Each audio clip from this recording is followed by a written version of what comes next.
দাদা বীরভূমে 11খানা বিধানসভা রয়েছে, তার মধ্যে কি মনে হচ্ছে কি ফল হতে পারে? আমাদের ফল এবারে 11-11 হবে। আগের বার 10টা ছিল, আগেরবার আমি 21টা টিকিট দিয়েছি, একটাই গেছে। দাদা আজকে আপনি 3টে জায়গায় সভা করলেন, কতটা সফল মনে হচ্ছে তৃণমূল? এই সিটটা 35 থেকে 25 সাঁইথিয়াতে যিনি দাঁড়িয়েছেন তিনি একজন শিক্ষিকা, কি বলবেন? বললাম তো জিতে গেছি সিট। 4 তারিখ এখানে মনে হচ্ছে সবুজ আমি খেলা হবে। গোটা ওয়েস্ট বেঙ্গলে খেলা এখানে কেন? সিবিআই কেন্দ্রীয় এজেন্সি বা এসআই এর একটি তৃণমূলের ভোট বাক্স তার জন্য বিজেপির ভোট কমেছে। গত দুদিন আগে আইপ্যাকের যে ডিরেক্টর সেই দিন ধরা যত এসআই করবে, যত সিবিআই করবে, তত তৃণমূলে ভোট পাবে। গত 2-3 দিন আগে আইপ্যাকের ডিরেক্টরকে কে ধরা পড়লো কি করলো সব লাভ নাই, যত করবে তত ভোট পাবে। বারবার করে রতিনবাবুর বাড়িতে এবং সুজিতবাবুর বাড়িতে কিন্তু সিবিআই ও সবারই বাড়িতে যাচ্ছে, ওগুলো কোনো নতুন গল্প না, পুরনো গল্প।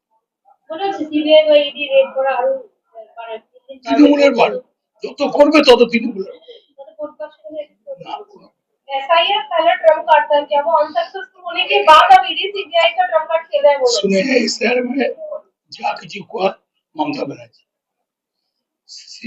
সুপ্রিম কোর্ট থেকে সবকিছু মমতা ব্যানার্জি পশ্চিমবাংলার মানুষ কোন আগে सोशल मीडिया पे भी बहुत ट्रेंड कर रहा है बीरभूम के बाघ यानी कि अनुव्रता मंडल, इस पे आप क्या कहना चाहेंगे? रॉयल बेंगल टाइगर का जाएगा, অনুব্রত মণ্ডল মানে বেঙ্গল মানে রয়্যাল বেঙ্গল টাইগার।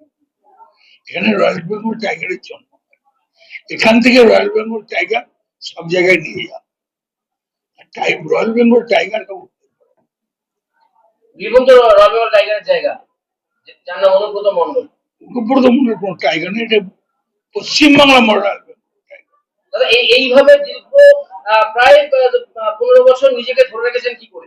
ধারণা আমরা কোনো আইডিয়া, আমি যে গায়ে বছরে ভোট করেছি তবু আমরা জন্ম না, একইভাবে নিজেকে ধরে রেখেছেন কি করে? কি করে এই মানে শক্তি দেন এই সব মানুষদের, যারা আপনাকে দেখে অনুপ্রাণিত হয়, এই শক্তিটা কি করে দেন? বীরভূমের মানুষ খুব সচেতন। বীরভূমের অনুব্রত মণ্ডলকে দেখে বলতে না প্রার্থীদের না, মমতা ব্যানার্জিকে দেখে ভোট। আমি মমতা ব্যানার্জির উদ্দেশ্যে যদি দুটো কথা বলতে বলি কি বলবেন? মমতা ব্যানার্জি মিথ্যা কথা বলে না, মমতা ব্যানার্জি মানুষকে ঠকায় না, যা বলে তা করে। বারবার করে তৃণমূল বলছে যে বিজেপি এই ভোট আসলেই বারবার উড়ন্ত পাখির মতো উড়ে উড়ে আসে এবং আবার চলে যায়। আপনারাও বলুন না, আমরা তো ভোটের সময় ঝুলি খুলে বেরিয়ে যান, বিজেপি যখন বেরোবে আপনারাও সারা বছর তো আপনাদের দেখা পাই যায়। বলবেন অবশ্যই আমাদের সাঁইথিয়া বিধানসভা থেকে আমাদের নীলাবতী সাহা মানে জিতবেই। কি কি কাজ সম্পন্ন হয়েছে যেগুলো যেটা করে করবে? না, যেগুলো বলেছিল সেগুলো মোটামুটি সবই কমপ্লিট করেছে। আপনার ওয়ার্ড থেকে কত লিটে জেতাবে?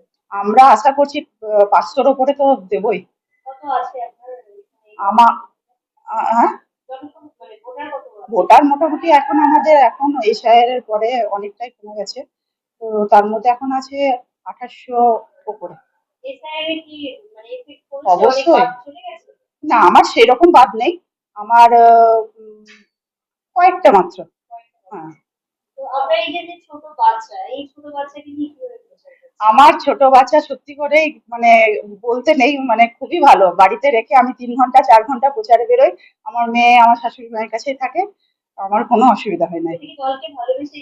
অবশ্যই দলকে আমি ভীষণ ভালোবাসি, আজকে দলকে ভালোবাসি বলেই আমি দুটো মেয়েকে নিয়ে, ছোট বাচ্চাকে নিয়ে আমি রাজনীতি করছি। পাশে বাঘ রয়েছে, কতটা গর্ব অনুভব হচ্ছে? অবশ্যই দাদাকে পেয়ে আমরা তো মানে খুবই খুশি। অবশ্যই আজকে তো আপনারা ছিলেন, আপনারা তো দেখলেন যে জনতা মানে আমাদের যারা আছে তারা কতটা খুশি ওনাকে পেয়ে।